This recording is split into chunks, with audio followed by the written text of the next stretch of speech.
થોડી ઘણી માહિતી આપશું. ભારતની આઝાદી બાદ 26 નવેમ્બર 1949માં બંધારણનો સ્વીકાર કરવામાં આવ્યો હતો. ત્યારબાદ 26 જાન્યુઆરી 1950માં બંધારણનો અમલ થયો હતો. આ દિવસને આપણે બંધારણ દિવસ તરીકે ઉજવીએ છીએ. બંધારણનો અર્થ કોઈપણ દેશની શાસન વ્યવસ્થા ચલાવવા માટે તેના ઘડવામાં આવેલા નિયમોનું વ્યવસ્થિત રીતે સંકલન કરવું. ભારતનું બંધારણ એ વિશ્વનું સૌથી મોટું લેખિત બંધારણ છે. તેના ખરડા સમિતિના અધ્યક્ષ ડોક્ટર ભીમરાવ આંબેડકર અને તેના અધ્યક્ષ ડોક્ટર રાજેન્દ્ર પ્રસાદ હતા.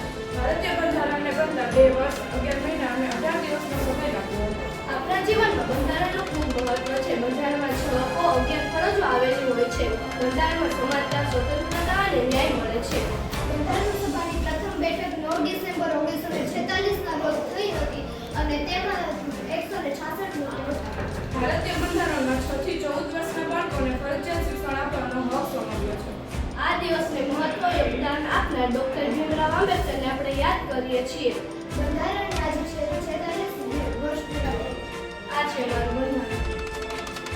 આપણે બંધારણ